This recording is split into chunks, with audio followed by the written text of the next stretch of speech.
L'agroforesterie, ça pourrait vouloir dire la culture de la forêt, une culture raisonnée peut-être, replantation, reboisement, quelque chose comme ça.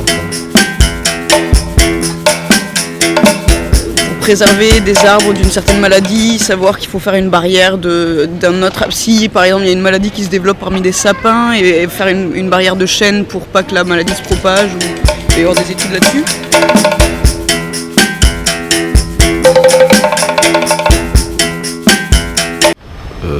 Ouais. Agroforesterie, forêt, agro.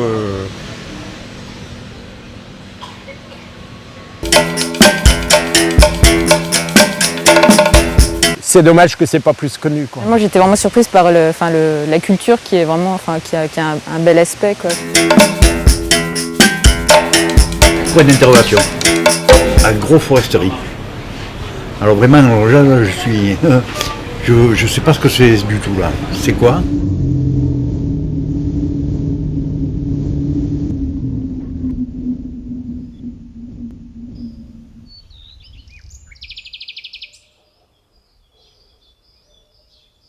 C'est mélanger des arbres et des cultures.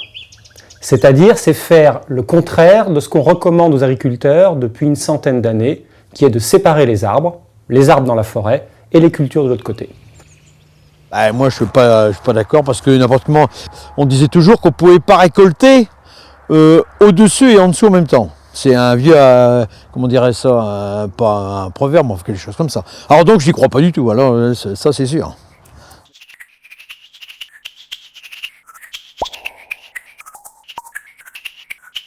On ne peut pas dire, je crois, que l'agroforesterie, c'est quelque chose d'innovant. Parce qu'il suffit de regarder un peu l'histoire de l'agriculture en France et en Europe. On voit très bien que l'agroforesterie était présente déjà à l'Antiquité. On a des exemples d'associations qui datent de l'époque des Romains, notamment toutes les associations avec les oliviers, sur tout le pourtour méditerranéen.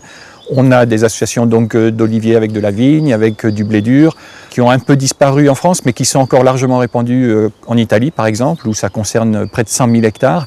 On peut aussi citer les noyeraies du Dauphiné et du Périgord, qui ont été décrites par les agronomes romains, et donc qui sont encore existantes aujourd'hui. Donc l'agroforesterie en tant que telle n'a d'innovant, j'allais dire, que le nom, mais dans la pratique, c'est quelque chose de très ancien. Il faut quand même rappeler l'évolution qu'a eue cette agriculture pratiquement depuis la dernière guerre et les objectifs qu'on lui a assignés. Alors dans un premier temps, l'agriculture, au sortir de la guerre, on lui a assigné un objectif de production, et de production très forte. Il fallait être autosuffisant, il fallait produire et il fallait même exporter. L'agriculture devait être une des richesses importantes d'une nation qui se relevait. L'agriculture a très bien réussi, puisque pratiquement on a augmenté considérablement les rendements. Si on prend les rendements des céréales, en moyenne, c'est plus d'1 quintal par hectare et par an qui a été l'augmentation de rendement annuel. C'est quelque chose qui était colossal. Ça a été un développement à la fois génétique et de technique culturale très important. Cette évolution s'est faite d'une part au détriment des petites exploitations et des systèmes traditionnels, c'est clair, il a fallu évoluer. C'était d'ailleurs attendu par la nation, puisque cette main-d'œuvre libérait une main-d'œuvre qui allait dans l'industrie et dans le tertiaire. Ça faisait partie du développement et l'agriculture avait aussi comme fonction de libérer de la main-d'œuvre pour d'autres activités. La disparition des arbres, elle s'explique du fait que l'arbre était devenu une gêne par rapport à la mécanisation des pratiques agricoles qui s'est généralisée sur l'ensemble du territoire français, mais également parce que l'arbre, finalement, il a perdu un petit peu sa vocation originelle qui était de produire de l'énergie ou de contribuer à la fertilisation des sols. Parce qu'en face, on avait les engrais chimiques, on avait le pétrole qui était bon marché et forcément l'arbre il était plus compétitif en fait. Donc il n'avait plus vraiment sa vocation d'être sur les parcelles.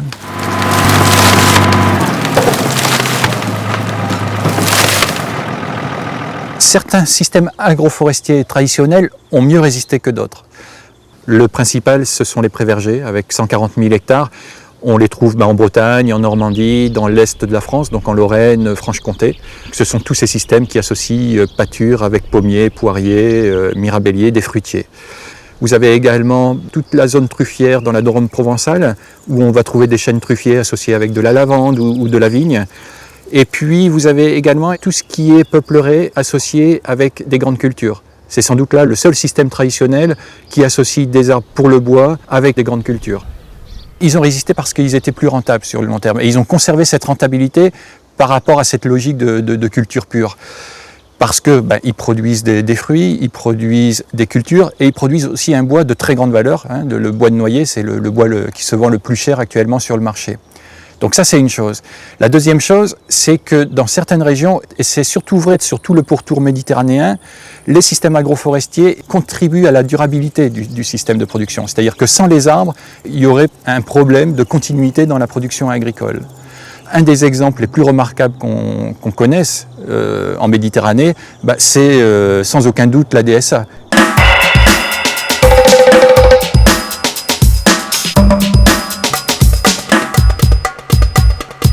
La dehesa es un sistema de pastoreo extensivo que combina también cultivo bajo arbolado.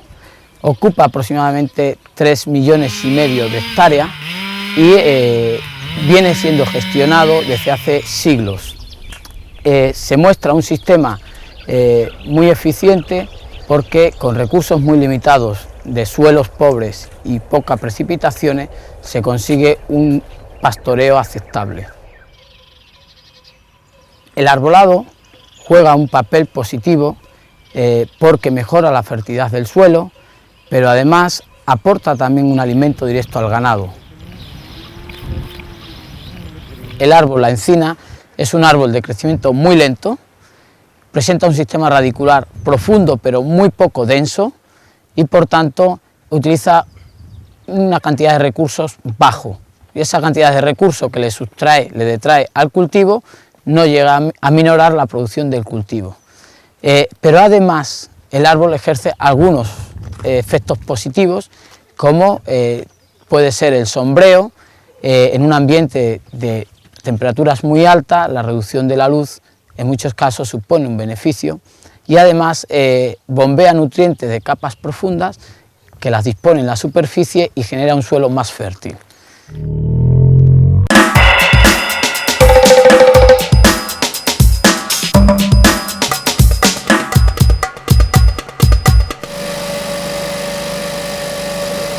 La recherche en agroforesterie, de 1900 à 1990, rien. On a eu dans les pays tempérés une ignorance complète de cet objet, de ce système, qui a été totalement ignoré par les instituts de recherche pendant pratiquement tout le XXe siècle. On était dans une époque où l'intensification agricole était reine par l'artificialisation des parcelles, donc on était dans une logique de culture pure, où on aide les cultures à produire un maximum par des moyens artificiels, les engrais, les produits phytosanitaires. Remettre des arbres dans les parcelles, ça voulait dire changer complètement de logique et revenir à des systèmes cultivés qui ressemblent un peu aux systèmes naturels. Dans les systèmes agroforestiers, une composante importante, c'est bien la relation entre plantes dans les 3 dimensions, dans l'espace, et la dynamique de ces relations entre plantes dans l'espace est un élément que l'on peut modéliser grâce aux méthodes qui ont été développées au laboratoire. CEMAGREF a mis en place dans les années 90, 2000 pratiquement, tout un programme de recherche de plantation agroforestière. L'idée était de tester les essences pour tester la protection avec les tubex et puis la taille des arbres, le désherbage, voilà en gros les 4 modalités. Dans le cadre du projet européen SAFE, nous avions pour mission de fournir des données expérimentales sur l'agroforesterie. Et nous avons analysé la croissance des arbres donc agroforestiers en comparaison d'arbres forestiers. Aujourd'hui, les chercheurs s'y intéressent, mais plutôt à titre individuel. La recherche publique, la recherche officielle, n'a pas encore décidé que l'agroforesterie était un objet de recherche suffisamment important pour qu'on y consacre des moyens.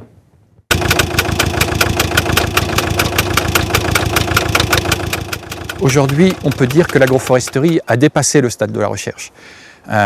C'est quelque chose qui intéresse les agriculteurs, et pas simplement les agriculteurs méditerranéens, mais les agriculteurs de toute la France. Et également les collectivités, les élus. Par exemple, on a des programmes qui se sont lancés dans les régions Picardie, Poitou-Charentes, dans d'autres régions françaises, ou des conseils généraux, comme celui, par exemple, le Conseil général du Gers, qui a initié un ambitieux programme de développement de l'agroforesterie. Et ce qui m'a séduit dans cette agroforesterie et ces expérimentations que nous allons soutenir, c'est cette possibilité de prolonger d'abord une action que le Conseil général du Gers faisait depuis longtemps, qui est le retour des haies champêtres dans le département, avec une étape supplémentaire, celle de, effectivement, remettre des arbres au milieu des cultures ou mettre des cultures autour des arbres. C'est quelque chose qui, sur le plan économique, sur le plan environnemental, sur le plan paysager, me semble être une belle et bonne direction. Dans le cadre du programme de recherche européen SAFE, on a réalisé des enquêtes dans différentes régions auprès d'agriculteurs qu'on n'avait pas l'habitude de toucher. Les résultats, ils ont été vraiment étonnants parce qu'on s'est rendu compte que pour plus d'un tiers d'entre eux, il y avait des agriculteurs qui étaient intéressés pour se lancer en agroforesterie. On avait un certain nombre d'a priori au départ. C'est pas forcément les éleveurs, donc les premiers motivés. On a un écho favorable en fait de l'agroforesterie dans des systèmes en polyculture et surtout des céréaliers d'ailleurs qui veulent s'engager, qui demandent en tout cas des informations sur le sujet et qui sont prêts à mettre en place des dispositifs expérimentaux sur leurs parcelles pour voir effectivement si ce qu'on nous annonce est effectivement vrai en termes de résultats, de rendement, d'impact sur les cultures et de biodiversité.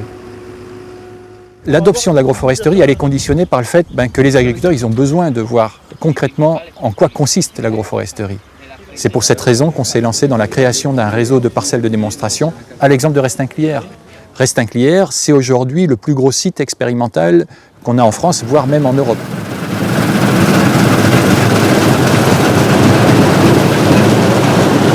Restinclières, c'est une exploitation agricole de 200 hectares avec 50 hectares de terres de culture et 150 hectares de bois.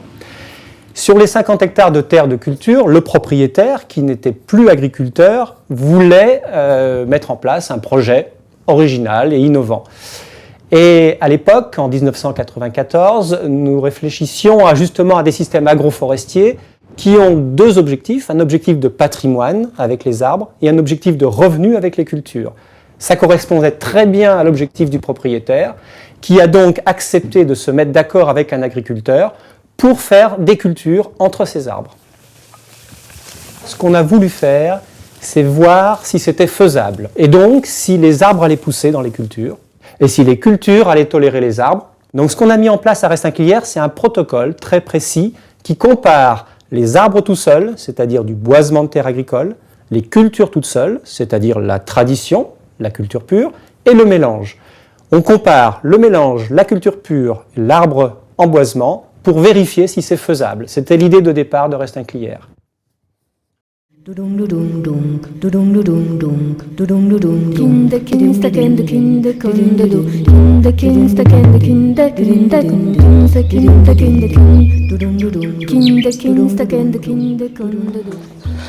commencer, on est parti en tracteur avec une hache et une bêche. Voilà. Alors, on a essayé sur une petite parcelle, je dégageais l'arbre et mon mari avec la hache. Allez, on a fait dans notre soirée, on a peut-être abattu 3 arbres quand même. On a abattu dur et en plus quand même. J'ai semé de l'orge de printemps et cette orge de printemps a poussé là, merveilleusement. Mon beau-père qui suivait ça avec intérêt, il était émerveillé de cette orge. Ah oui, tous les jours il allait voir. Tous les Une jours. orge propre, évidemment, et dans puis un qui sol était neuf. très très vigoureuse. Alors aussitôt j'ai compris qu'on pouvait se trouver des terrains comme ça. J'ai acheté des bois. Et le service des eaux et forêts a eu un petit peu peur, qu'il y ait beaucoup de défrichage, et puis s'est dit bon, il faudrait peut-être limiter un petit peu, les remembrements qui ont défriché aussi, et ça fait l'objet d'un accord.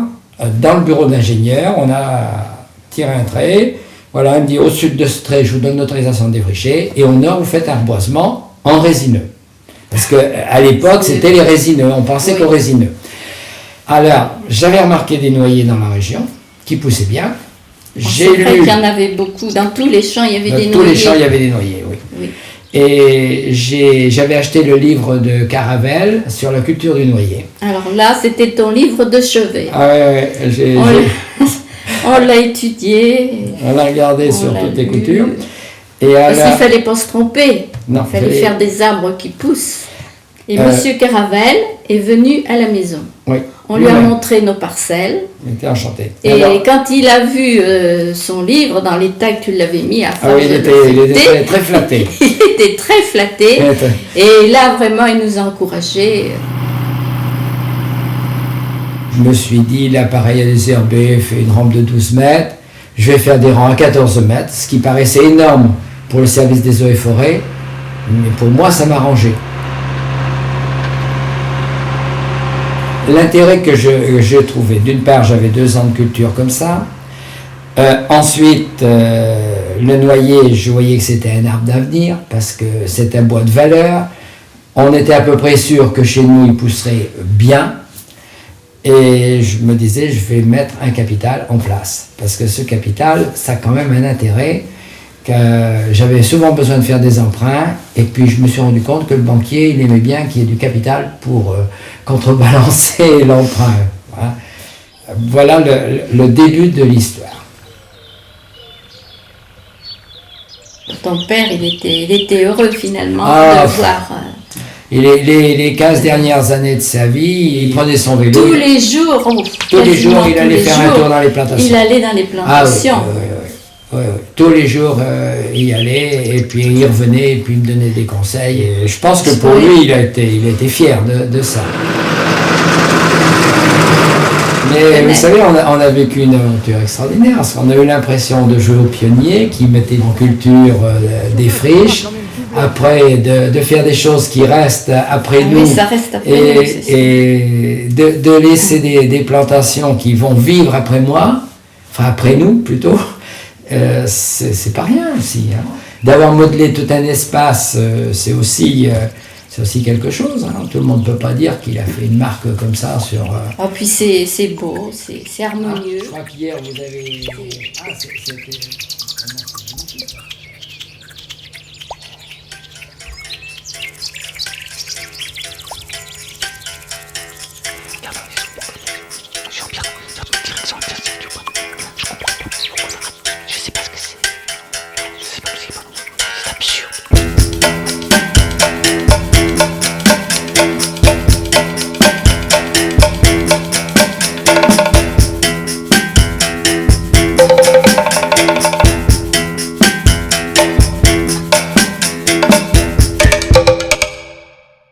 Je vois pas l'intérêt pour un gars qui vit de l'agriculture.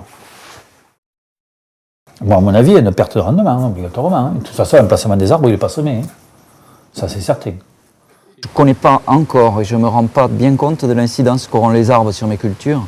Savoir si on peut imaginer dans l'avenir que l'un porte l'autre, que l'un aide l'autre, que ce soit une aide mutuelle. Bon, savoir dans 10 ans, est-ce qu'on pourra toujours faire de la semence entre les arbres? Est-ce qu'il faudra passer des cultures d'hiver? Est-ce que les cultures d'été seront possibles? Est-ce qu'on pourra mettre des tournesols? Est-ce qu'il n'y aura pas trop d'ombre? Je dirais que c'est ma principale question à poser aux gens compétents dans l'agroforesterie qui ont ces projets depuis longtemps, puisque je sais qu'il y en a qui ont ça avec des arbres qui sont maintenant très âgés et qui peuvent donc certainement répondre à mes questions. Ben, écoutez, les premières années, les rendements sont absolument identiques aux champs. Au fur et à mesure que les arbres s'agrandissent, le rendement baisse un peu sur le bord des arbres. Je pense qu'on est 15 ans à peu près avec des rendements identiques en plein champ. Là, on arrive à une trentaine d'années pour les arbres les plus développés. Les rendements ont chuté, mais le rendement n'est pas encore catastrophique. Pour des rangs de 14 mètres, je pense qu'on peut cultiver encore quelques années, 4-5 ans, c'est-à-dire arriver à peu près à 35 ans. Mais si on avait des espaces de 24 mètres, je crois qu'on arriverait à s'approcher de la récolte des arbres. Franchement, il n'y a pas de changement notoire entre une culture avec l'arbre ou une culture libre. Il y a juste une différence en temps de travail entre les deux, voilà, c'est tout. Sinon, rendement, il n'y a aucune différence de rendement. Au début, quand on a fait des expérimentations, on a planté trop d'arbres. Moi, je me rappelle, on plantait 400 arbres à l'hectare ou 200 arbres à l'hectare parce que les forestiers nous disaient que si on en plantait moins, les arbres ne pousseraient pas.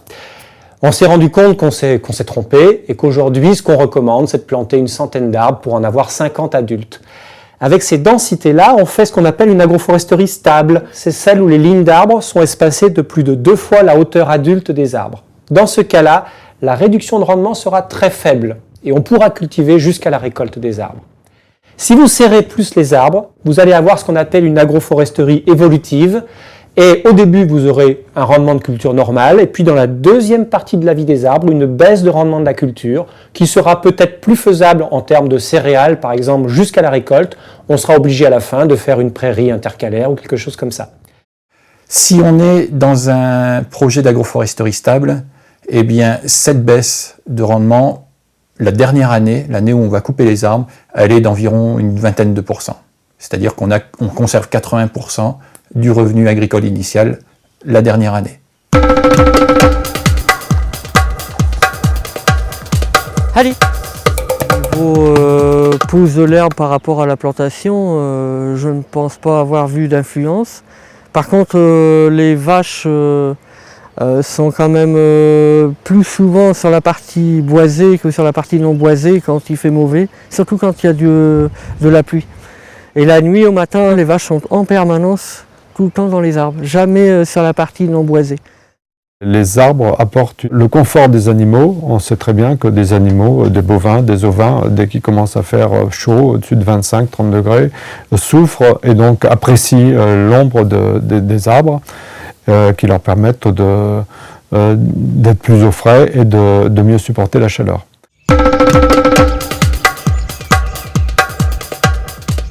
On nous avait prédit que les arbres ne pousseraient pas au milieu des cultures. Compétition, risque des herbicides, on se disait l'arbre n'est pas fait pour pousser dans les cultures. En fait, le résultat, il est général, il est vérifié sur toutes nos parcelles, mais aussi sur des parcelles aux États-Unis ou en Chine, c'est que les arbres poussent beaucoup mieux quand ils ont les pieds dans les cultures. C'est le facteur d'explication, c'est certainement l'azote. L'azote et puis la culture du sol, l'entretien.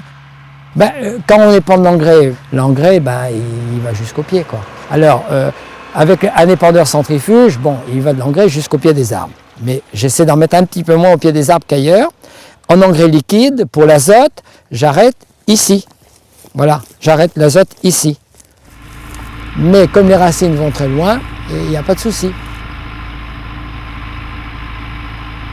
C'est un peu une surprise, mais ça s'explique très bien. L'arbre bénéficie d'un environnement avec la fertilisation des cultures qui lui est très favorable et surtout il est très bien éclairé, pas de compétition pour la lumière avec d'autres arbres, donc il pousse très vite.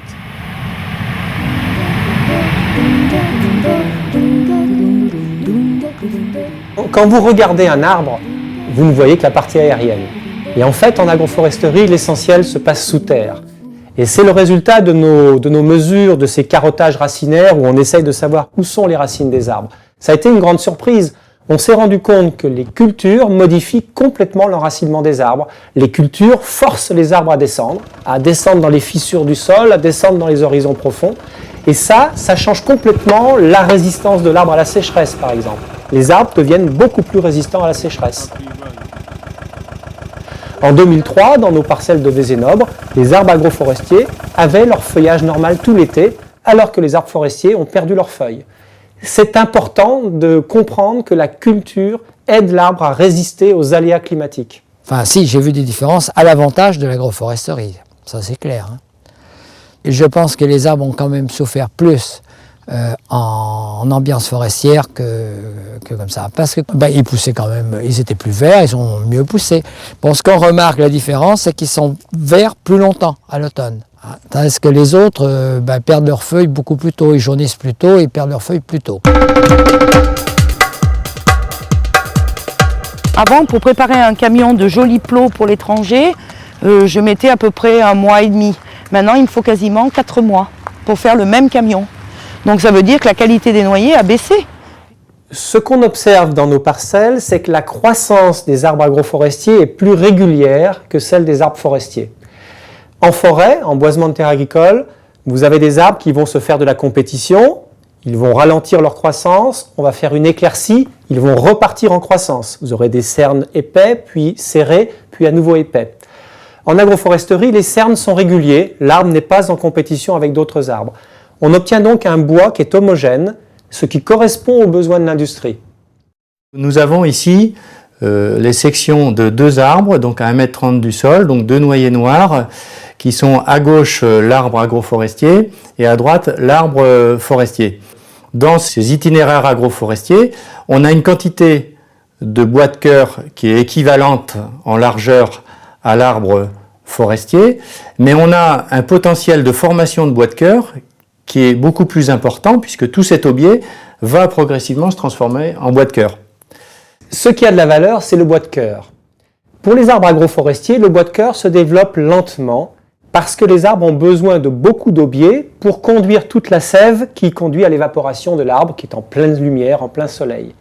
Par contre, quand l'arbre va ralentir sa croissance, quand il va avoir sa taille adulte, le bois de cœur va se développer très rapidement parce que l'équilibre bois de cœur-aubier va se rétablir par rapport à l'arbre adulte. Donc il n'y a pas d'inquiétude, je pense, à avoir sur la qualité du bois produit en agroforesterie, d'autant plus que les cernes de croissance sont beaucoup plus réguliers que ce qu'on observe dans des parcelles forestières.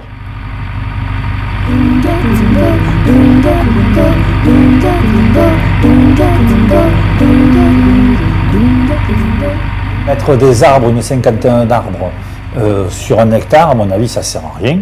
Parce que 50 arbres, ça va emmerder et ça n'apportera rien économiquement parlant. Je ne suis pas contre les arbres, je suis pour les arbres, mais soit on fait du boisement et on consacre des parcelles à ça, soit on trouve une formule un peu intermédiaire du type composite. Sur une parcelle, en mettant des arbres, le résultat final, le résultat global est plus intéressant en agroforesterie qu'en monoculture.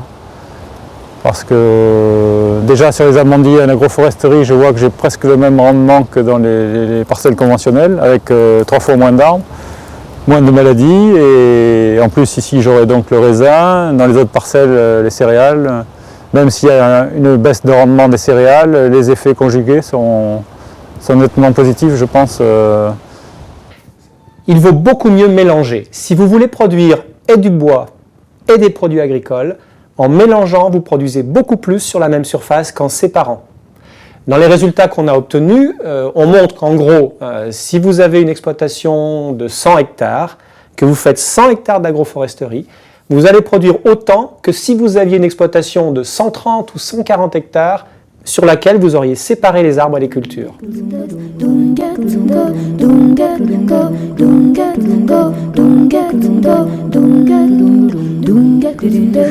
Personnellement, je suis un peu hostile à ce procédé-là. Comme je vous disais, par le seul fait qu'on diminue le rendement des cultures intercalaires, ou alors on le fait au détriment des arbres, parce que là, au fur et à mesure que vous allez travailler vos arbres, tôt ou tard, vous avez un accident qui se produit, vous avez un vibroculteur qui va aller vous accrocher un arbre et l'arbre sera perdu, quoi. Ça nous est arrivé quelques fois de crocheter des arbres. Bon, c'est très peu souvent. Bon, allez, sur 5000 arbres, disons une dizaine d'arbres qui ont été crochetés, c'est tout. Moi, souvent, des arbres, ça m'est arrivé, quoi. Un arbre au milieu du champ, ça allait bien à un moment donné, puis quand j'ai élargi mon outil de travail, ça correspondait plus à des largeurs de travail, il fallait que je me fasse le tour, c'était mal commode. C'est vrai qu'il y a des arbres que j'ai foutu à l'air parce qu'ils me perturbaient, quoi. Et là, je plante des arbres en toute connaissance de cause pour ne pas avoir de perturbations et avoir une circulation aisée dans mes champs avec les outils modernes. On aurait un arbre qui ne serait pas taillé, on pourrait penser que les branches du bas vont partir latéralement et donc gêner au niveau des cabines ou des rétroviseurs, mais comme il y a une taille de formation, pour élever l'arbre à 6 mètres d'auteur, à l'heure actuelle, on n'aura pas de branches qui vont venir gêner le matériel. Hein. Il y a des cultures qui ne poseront pas de problème, notamment les céréales, le colza, le maïs, même les betteraves, si on a des outils de récolte de type intégral. Avec une automotrice, ça va poser quelques problèmes. Ensuite, les cultures de pommes de terre, notamment, sont beaucoup plus compliquées. Elles nécessitent des ouvertures dans les champs pour arracher. et ça ne sera pas simple. Pour le coup, non, ça sera plutôt compliqué même. La question après qui se pose, c'est que si, je sais pas quoi, on a plusieurs millions d'hectares en France ou en Europe qui sont en agroforesterie, avec des largeurs standards, j'allais dire, le matériel s'adaptera. Mais si c'est le problème, c'est un peu l'inverse. C'est-à-dire que si cette technique reste marginale, on voit très bien que les constructeurs ne prendront pas ça en compte. On le voit très bien pour d'autres outils où finalement les constructeurs, ou c'est vrai aussi d'ailleurs dans le domaine des produits chimiques et des pesticides, ils cherchent les marchés les plus importants et ils vont développer des outils qui sont adaptés au plus grand nombre.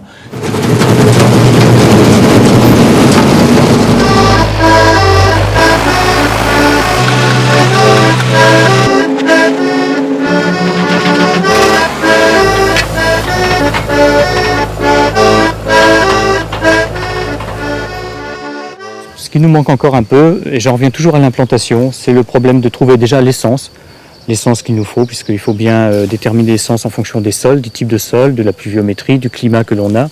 Quel type d'arbre adapté par rapport au sol, par rapport à la région, au climat? Aujourd'hui, on peut dire qu'on peut planter à peu près n'importe quelle espèce d'arbre en agroforesterie. Au début, on était très méfiants. On nous disait « Oh, telle espèce d'arbre ne supportera pas la pleine lumière, il lui faut un abri, il lui faut de l'ombre. » Et puis, tel arbre ne poussera pas verticalement parce qu'il va s'étaler. Et on constate que ce n'est pas le cas. On constate que dans nos essais, par exemple à Restinclière, où on a une quarantaine d'espèces d'arbres, la plupart des espèces qui sont adaptées à la station se développent très bien en agroforesterie. Quand on fait de l'agroforesterie, ce qui est important, c'est de jouer sur la complémentarité des espèces. Donc on va associer des espèces, par exemple, de cultures d'hiver, qui font leur cycle en hiver et au début du printemps, avec des arbres à feuilles caduques qui vont mettre leurs feuilles au printemps et en été. Et après, on peut en agroforesterie mélanger à peu près toutes les espèces d'arbres avec les cultures. La plupart des plantations agroforestières ont été réalisées avec des feuillus précieux. Les forestiers appellent feuillus précieux des essences comme le merisier, le noyer, le frêne, l'érable. Donc en fait des essences à croissance rapide. Et bois précieux, ça signifie que le bois, de par ses qualités visuelles, de ses qualités esthétiques, de ses qualités d'usinage, ont une forte valeur à la vente. Alors l'intérêt des arbres à faible espacement, c'est qu'ils poussent plus vite. L'inconvénient, je dirais, il y a un inconvénient, c'est qu'un feuillu, quand il est en pleine lumière, a tendance à pousser comme un pommier. Et nous voulons qu'il ait quand même une certaine bille de pied, une certaine partie du tronc élagué, son nœud, qui peut produire du bois de qualité. Et donc il faudra faire des tailles. L'arbre de plein champ est un arbre qui est en pleine lumière. Donc ces branches vont se développer rapidement. On est obligé d'intervenir en taille tous les ans, tant que la bille de pied n'est pas formée. Donc ça veut dire que pendant 10 ans, 10 à 15 ans, il faut chaque année passer en élagage auprès des arbres. C'est important pour réussir l'arbre et c'est important pour pouvoir circuler à l'aise avec les machines agricoles dans la parcelle. On enlève toutes les branches qui sont en concurrence et surtout pas tout enlever parce qu'autrement c'est vraiment la branche qui est trop importante et qui concurrence en fait le tronc, quoi. Donc sur celui-là, on enlèverait, le mois de juillet, on va enlever la branche à droite, là, et sûrement un petit peu plus haut, de façon à avoir les 6 mètres. Si vous vous contentez de planter et de regarder, il y a peu de chances que ça marche. Mais l'avantage de l'agroforesterie, c'est que comme vous êtes tout le temps dans les parcelles pour les cultures, vous les regardez les arbres, et vous les regardez pousser, et donc vous les accompagnez dans leur croissance.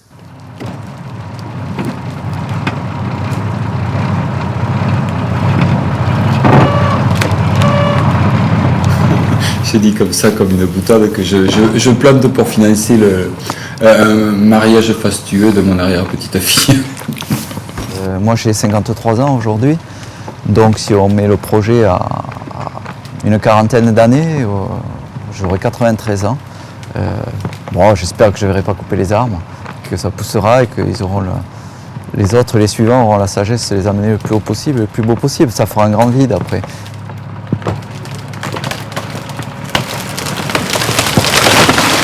Une plantation, si ça prend de la valeur tous les ans, c'est une valeur qui peut servir à cautionner des emprunts ou elle peut se vendre même qu'elle n'est pas au bout. Ce qui veut dire que même que l'exploitation d'un noyer qui est de l'ordre de 70 ans, d'un merisier de l'ordre de 50 ans, il n'y a pas besoin d'attendre 50 ans. On peut très bien tirer son profit avant. Le grand enseignement des agroforesteries traditionnelles que moi j'ai retenu, c'est que l'arbre, c'est la banque de l'exploitation. C'est le capital dont on va se servir pour les coups durs ou pour les grands événements, pour investir. Et c'est ça l'idée de base, c'est qu'on va progressivement, avec un petit sacrifice à court terme, mettre en place la banque de l'exploitation.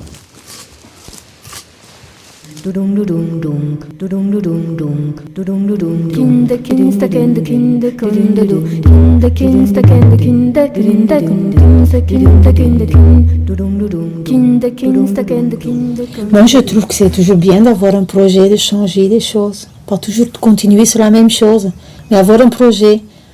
Mais même, il n'y a pas que les arbres, il y a aussi la maison, il y a Catherine qui s'installe, c'est pour nous très positif, parce que c'est quand même bien que quelqu'un reprend l'exploitation. Ça rentre dans... Ouais, ça rentre, c'est un bonheur, c'est de voir les petits-enfants qui s'attachent à l'endroit où on est, les amis qui viennent, la famille qui vient. Comment pas? Sur 6 hectares à peu près, il y a du noyer à bois donc. Et sur 5 hectares, il y a des feuillus d'hiver, essentiellement de l'érable sycomore. Il y a un peu d'érable plane. En tout, on a dû planter 1800 arbres sur 11 hectares. On a cette impression que cet effet d'ombrage maintient plus de fraîcheur déjà. Retarde un peu plus l'assèchement. Hein. Parce que j'ai planté en 2 années, hein. Une année noyer érable et une année noyer et feuillus d'hiver. Et donc la première année, le technicien forestier ne voulait pas de mélange. Ce qui explique que c'est un bloc que de l'érable. La première motivation, je crois que c'est d'améliorer l'environnement de notre habitation, donc d'avoir un environnement plus boisé, plus agréable. Mais je suis convaincu que ça a été une très bonne décision, en fait, il y a 12 ans, de rentrer dans ce programme. Parce que déjà, actuellement, les animaux en profitent, que la plantation des haies, la plantation des arbres, c'est un plus. C'est agréable d'y travailler dedans, d'avoir la bergerie entourée par ces plantations.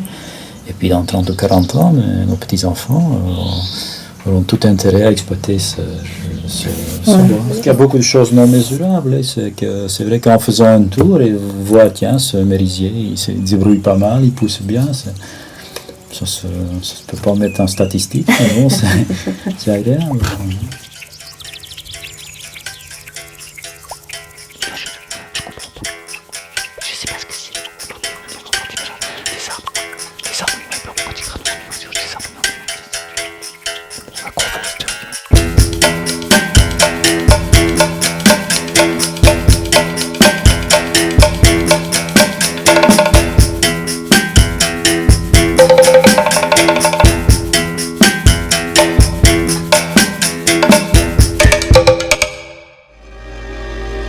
Oui, ça va comme ça. 1/3 de cime, 2/3 de tronc. Voilà. C'est la dernière année qu'on est là. Ils ont 13 ans. Il n'y a à partir de maintenant plus rien à faire qu'à attendre. Le temps travaille pour les arbres.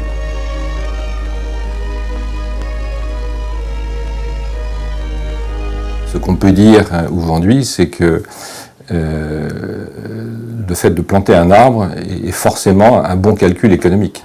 Parce que le bois est et sera de plus en plus source d'énergie et source de matériaux.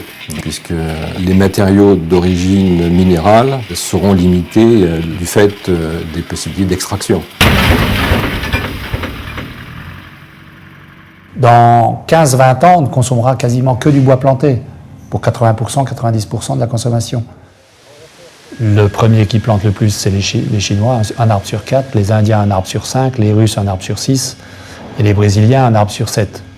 Donc avec ça, vous avez déjà fait les 3/4 des plantations. Donc de toute façon, on est en retard. Mais on peut comprendre ce retard dans la mesure où on a une forêt qui est déjà sous-exploitée. Donc on voit mal comment dire « je plante comme un fou », sachant que ce que j'ai déjà, je ne l'exploite pas, ou je l'exploite qu'à moitié. Donc quelque part, c'est assez logique qu'on ne plante pas. Par contre, c'est une mauvaise stratégie, parce que ça veut dire qu'on sera encore moins compétitif contre ceux qui foncent comme des fous maintenant. Ceci dit, ils plantent essentiellement les filières papier, panneaux. Ils plantent relativement peu de bois d'œuvre, à part les Chinois qui plantent un peu de teck. Donc, l'épicerie de bois feuillus, de bois précieux, de type merisier, noyer, enfin tous les fruitiers, à mon sens, il y a du potentiel dans la mesure où c'est peu développé aujourd'hui. Les marchands se déplacent pour acheter 1 ou 2 pièces seulement. Et donc il n'y a pas de problème pour vendre des arbres, même si ce ne sont que quelques unités. On le voit bien avec les noyers, où les acheteurs de noyers se déplacent pour quelques arbres seulement.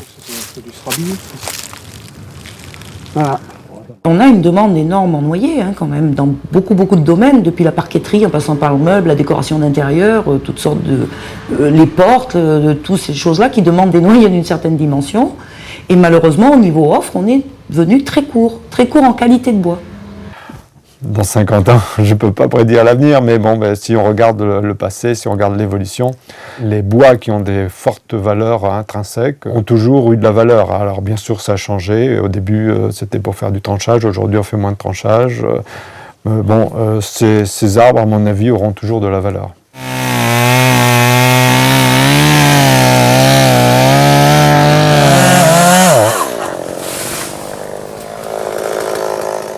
J'ai l'impression que la filière est de plus en plus technique et qu'on s'est collé, on s'est abouté, on s'est transformé. Donc vous pouvez tout à fait valoriser vos arbres qui sont plus petits, vos troncs qui sont plus petits, avec des sillages plus courts, mais en intégrant du process qui va vous permettre de refabriquer ce qu'a besoin le marché, c'est-à-dire dans certains cas des longueurs plus importantes.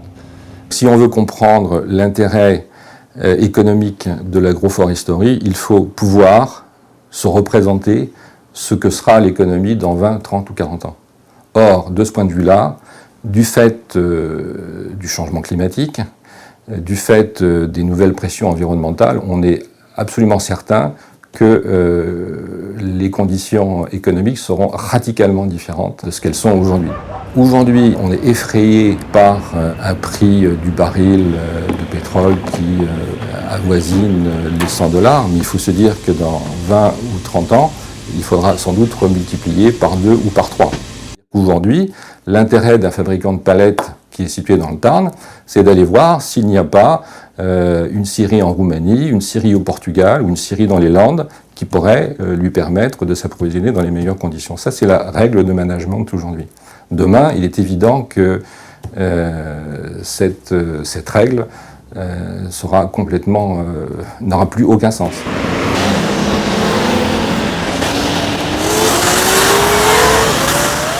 Le système actuel qui a conduit à séparer un petit peu tous ces types de production conduit à un gaspillage énorme. Donc on peut juste donner un exemple qui est connu, c'est que par exemple pour les fertilisants, on se trouve avec des excédents de phosphore ou d'azote par exemple dans des grandes zones comme la Bretagne, enfin ou le Grand Ouest, et dans d'autres zones on va importer soit du phosphore, soit fabriquer de l'azote à partir finalement d'énergie, et donc c'est très consommateur d'énergie.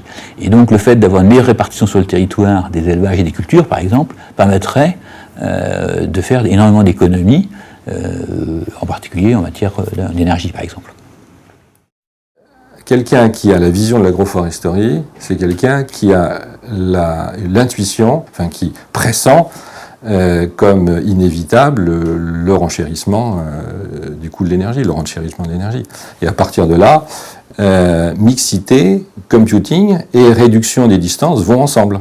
Il y a un renforcement, tout cela est en synergie. Et à ce moment-là, la mixité, qui aujourd'hui est considérée comme un péché, va devenir une vertu. Dum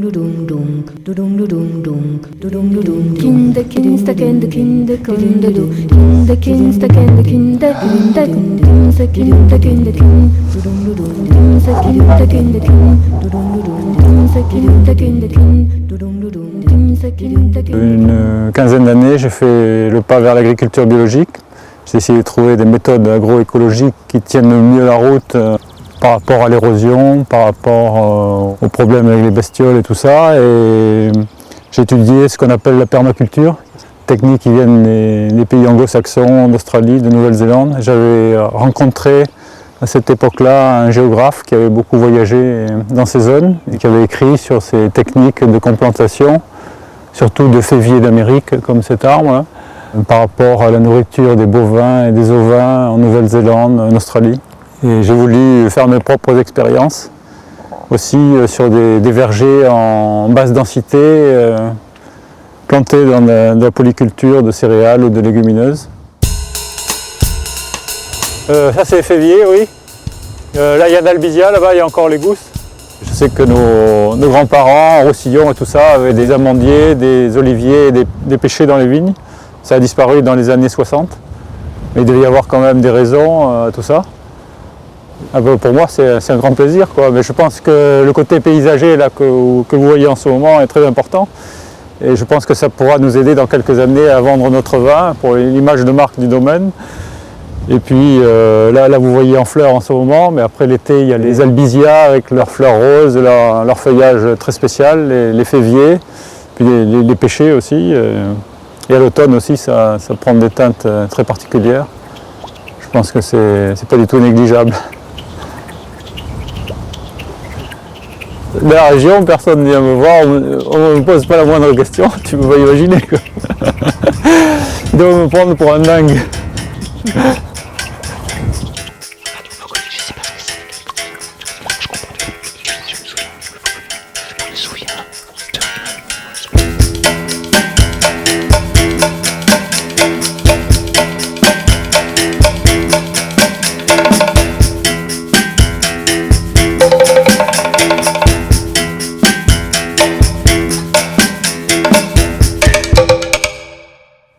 La question de l'avenir de l'agriculture et quel type de production on aura à l'avenir, c'est une question qu'il faut se poser peut-être en précisant un petit peu dans quelle région du monde on se situe. Donc moi je me situe au niveau de l'Europe, où on sait qu'on est pris entre les contradictions et les difficultés, qui est à la fois produire plus, parce que malgré tout il faut quand même se nourrir, et d'autre part il faut produire mieux, c'est-à-dire avec moins d'impact sur l'environnement.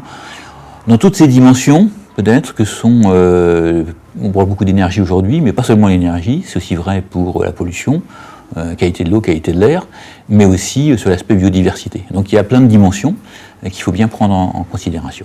Aujourd'hui, la prise en compte de l'environnement, elle est inévitable, d'une part pour éviter les externalités négatives de l'agriculture, mais aussi pour promouvoir, au-delà de la pollution des nappes, au-delà des inconvénients en termes de déboisement, suppression des haies, etc., l'agriculture a une fonction qui lui est de plus en plus reconnue d'entretien de l'espace, de gestion des paysages, de fourniture à une société qui est de plus en plus citadine d'un espace dans lequel elle pourra retrouver la nature, la campagne, etc.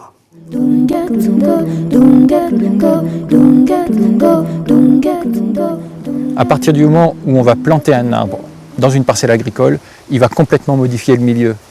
Il va modifier la structure du sol par son enracinement en profondeur, il va modifier la biodiversité de la parcelle, il va modifier le cycle de l'eau, etc., etc. Tout ça, c'est ce qu'on appelle en fait les externalités. Avec cet enracinement profond, il récupère en profondeur des éléments minéraux qui sont remontés dans les feuilles et qui reviennent au sol par la litière, par les feuilles mortes. Donc ils réenrichissent le milieu de cette manière-là, en récupérant en profondeur ce qui est perdu. Et également, une chose qu'on oublie souvent, c'est que les arbres font également une litière souterraine. La litière aérienne, c'est les feuilles d'arbres mortes. La litière souterraine, c'est les racines annuelles mortes. Et la litière souterraine est aussi importante que la litière aérienne en quantité. On ne la voit pas, mais elle est aussi importante en termes de carbone. C'est du carbone qui est injecté dans le sol en profondeur et qui participe à la fixation du carbone qui est aujourd'hui un objectif assigné au système agricole. L'autre aspect, c'est le fait que les arbres développent des racines sous la culture, mais en profondeur. Et ils peuvent ainsi récupérer ce qui échappe à la culture. Et comme ce qui échappe à la culture en général, c'est de l'azote qui va polluer les eaux souterraines, les arbres limitent la pollution souterraine par l'azote qui échappe aux cultures. Même si ces externalités ne sont pas complètement quantifiées, elles sont suffisamment concrètes pour qu'aujourd'hui, des collectivités, des communes décident de se lancer dans des programmes d'aménagement en agroforesterie. Alors c'est le cas par exemple de projets d'aménagement de bassins versants, de protection de zones de captage ou de programmes de lutte contre l'érosion. Pour la première fois, on a initié des projets collectifs d'aménagement en partenariat avec des agriculteurs, avec des chambres d'agriculture, des syndicats de rivières, l'agence de l'eau, des communautés de communes. J'étais en contact avec le syndicat d'adduction d'eau du Bas-Languedoc, donc avec une station de pompage qui se trouve dans le secteur concerné.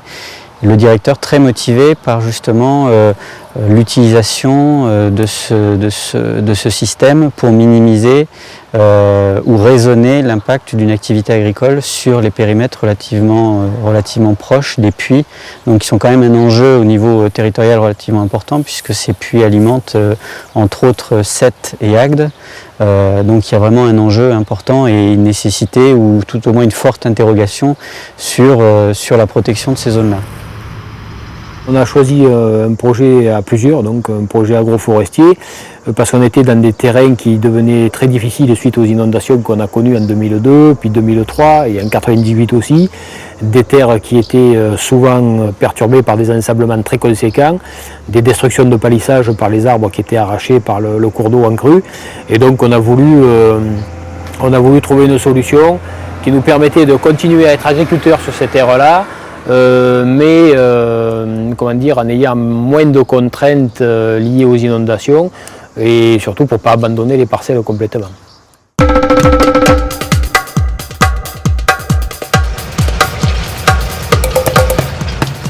On est dans une agriculture de luxe. On traite les faits, mais on ne cherche pas la cause. Un exemple, on a des limaces, qu'est-ce qu'on met? Du granulé. On ne s'est pas posé la question pourquoi j'ai aujourd'hui autant de limaces, alors qu'avant, ce n'était pas forcément l'objet de mes préoccupations. L'introduction d'arbres dans les parcelles cultivées, telles que nous les avons derrière nous, permet l'introduction d'habitats qui avaient disparu, et ces habitats sont pourvoyeurs de ressources indispensables pour les insectes auxiliaires, soit pollinisateurs, soit entomophages, donc ennemis naturels de ravageurs des cultures. Et ces services écologiques, ce sont à la limite des facteurs de production aussi importants que les autres, qui représentent une certaine valeur économique. Les prédateurs ici, il y en a plusieurs catégories. Donc il y a des prédateurs qui sont que tout le monde connaît, comme les coccinelles, qui sont des prédateurs de pucerons bien connus. Mais il y en a d'autres, il y a des cirfes qui sont des sortes d'insectes qui ressemblent moitié à des mouches, moitié à des guêpes, on va dire. Et en fait, l'ensemble de ces insectes se nourrissent sur les fleurs pour avoir du nectar qui est riche en énergie. Aujourd'hui, les agriculteurs ils se rendent bien compte qu'on ne pourra pas continuer à utiliser autant de produits phytosanitaires qu'on en a utilisé par le passé. Moi, personnellement, je ne souhaite pas qu'on arrive à des situations dramatiques, on essaie à interdire systématiquement les produits phytosanitaires. Mais par contre, je pense que c'est important de trouver des solutions alternatives. Donc là, on arrive sur le site expérimental à Vézenobre. C'est la parcelle qui a été plantée autour de 95. Et donc, c'est une des dernières années de culture sur ce site. On pouvait avoir un système de la faune basé sur auxiliaires, ravageurs et neutres, qu'on peut observer dans un système agricole normal. Là, on a ravageurs auxiliaires et donc c'est détritivores qui permettent d'enrichir le sol, qui font travailler le sol avec une richesse aussi au niveau des vers de terre. Les myriapodes sont bien présents également. Alors, il peut y avoir des limaces, il peut y avoir des campagnols, il peut y avoir des lièvres, bien sûr, mais s'il y a des limaces, il y aura des prédateurs des limaces. S'il y a des campagnols, il va y avoir des prédateurs des campagnols. Ce qu'il faut, c'est retrouver un équilibre. Dans un système agricole, on fait table rase, on supprime les indésirables, on supprime ceux qui supprimaient les indésirables et on obtient un système totalement artificialisé qu'il faut tenir grâce à des produits phytosanitaires, grâce à des engrais. Si je mets moins de produits phytosanitaires parce que grâce aux arbres, j'ai des auxiliaires qui m'évitent des infestations, je suis gagnant.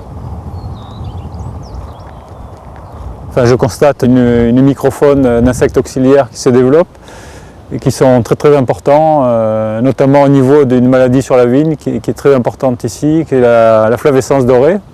Et on a fait des comptages dans mes autres vignes et pendant 3 ans on n'a pas vu de cicadelle, alors que c'est une zone qui est très touchée ici dans le Minervois.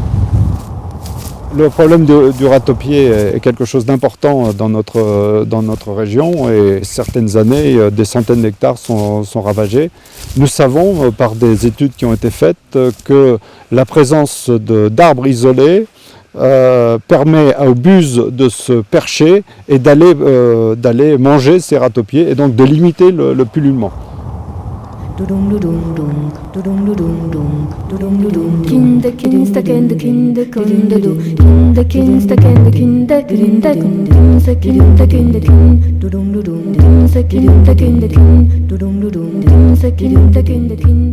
L'aspect apport de carbone, etc., piégeage de carbone et tout, moi, je ne sais rien. Quoi. Ça te dépasse. Peut-être. Oh merde, ne me rends pas pour une conne. Je n'ai pas assez de données. Je ne suis pas spécialiste de l'arbre et de la haie. Je n'ai pas d'expertise ni rien. Moi, je suis un agriculteur. Je vois ce que je constate. Je vois les effets bénéfiques d'un truc. Bon, je vais essayer de l'augmenter, enfin, de l'optimiser dans mes sols. Enfin, moi, je suis un paysan, quoi. Enfin, voilà. J'avais des gros problèmes de limaces. Puis comme tout le monde, d'autres ravageurs, pucerons, ainsi de suite, dans mes parcelles. Et j'avais observé qu'en bordure des parcelles, sur 20 à 40 mètres, j'avais moins de problèmes.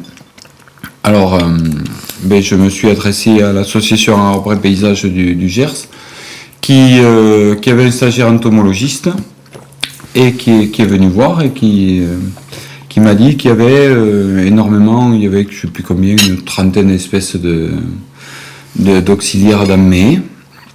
Et donc je me suis dit, pourquoi ne pas recréer cet écosystème-là qui est favorable à mes cultures au milieu des champs. C'est vrai que je plante pas pour moi, quoi. Enfin, et ni même véritablement en pensant au patrimoine, etc. Pour moi, il y a un regain d'intérêt pour mon boulot. En plus, il peut y avoir quelque chose de pédagogique, quoi. Enfin, je suis quand même un militant qui milite pour une forme d'agriculture un peu autre que celle qu'elle est pratiquée maintenant. Et je trouve que l'arbre a sa place, quoi, dans ce mode d'agriculture qu'on souhaite, quoi. Chez moi, il y a un grand parking. Il paraît que la bouffe est bonne.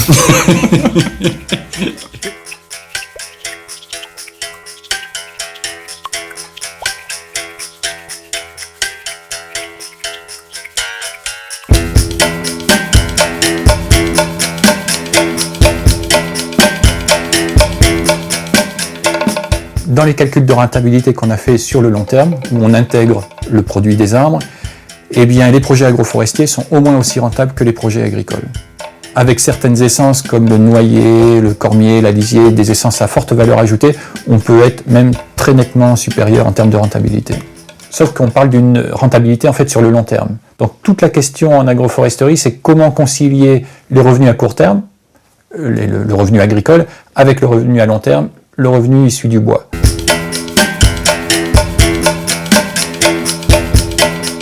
On a évoqué les externalités. À partir du moment où on va être capable de quantifier ces externalités, eh bien on pourrait tout à fait imaginer une rémunération pour le service rendu à la société. Une autre possibilité, ce serait que l'agriculteur qui investirait en agroforesterie cherche à nouer des partenariats avec des entreprises, avec des collectivités, pour partager cet investissement et éventuellement les profits.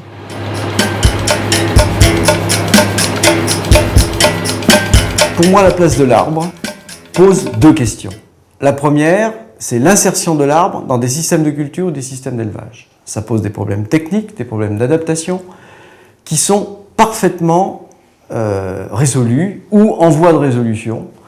Deuxième lieu d'insertion de l'agroforesterie, deuxième préoccupation pour l'agroforesterie, c'est de s'insérer dans la stratégie patrimoniale des agriculteurs ou des propriétaires. Étant entendu qu'aujourd'hui, avec la PAC, il y a un découplage entre l'activité de production et l'activité d'entretien de l'espace, il faut aujourd'hui que l'agroforesterie puisse rentrer dans la stratégie des entrepreneurs patrimoniaux.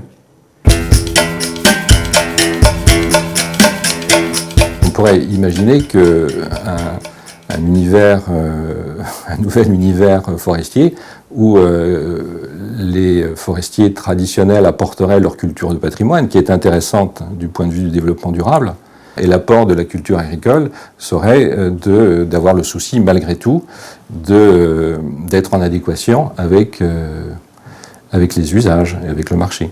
Si on arrive à intégrer l'arbre à la fois dans une stratégie agricole et une stratégie patrimoniale des propriétaires, on pourrait tout à fait voir arriver des nouveaux systèmes agroforestiers qui seraient gouvernés à la fois par des propriétaires et des locataires, avec peut-être des histoires de métayage, de choses de ce style, qui pourraient voir le jour aujourd'hui. Je pense qu'il faut être inventif.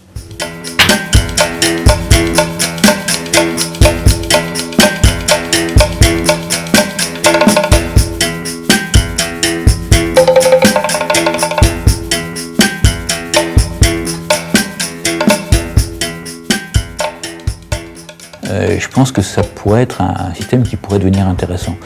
Mais avec tout le problème, c'est que c'est le problème du long terme. Bon, le blé, vous le produisez, il a une rentabilité immédiate. Un arbre... On n'est pas pressé.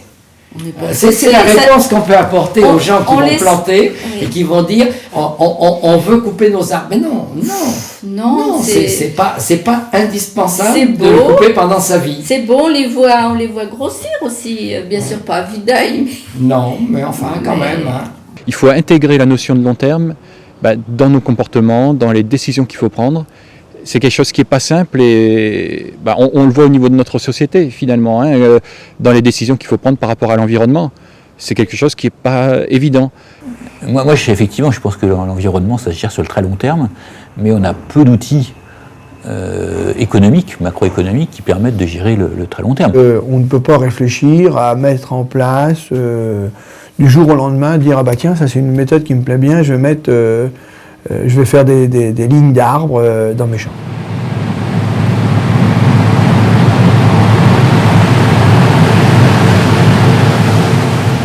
La première des choses qu'il faut faire dans cette approche, c'est un décompactage intellectuel, parce que c'est une approche qui est complètement différente à celle que l'on a aujourd'hui.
La première fois que je suis arrivé en Indonésie, ça a été une énorme surprise. Je savais que la population rurale était extrêmement dense. Je m'attendais donc à trouver un paysage complètement de rizières pour nourrir tout ce monde. Très grande surprise de voir que plus de la moitié du paysage, c'est en fait de belles forêts. Et c'est ça les agroforêts, c'est des forêts construites par les gens. J'ai beaucoup discuté avec les Indonésiens et ils m'ont expliqué un truc qui est tellement différent de notre mentalité d'Européens que ça vaut le coup d'être rapporté. Ils m'ont dit, si on n'est pas trop nombreux, on peut couper tous les arbres, c'est pas gênant. Mais si on devient très nombreux, alors on est obligé de garder les arbres et de faire de l'agroforesterie. Parce que c'est le seul système qui puisse permettre de nourrir ces énormes populations.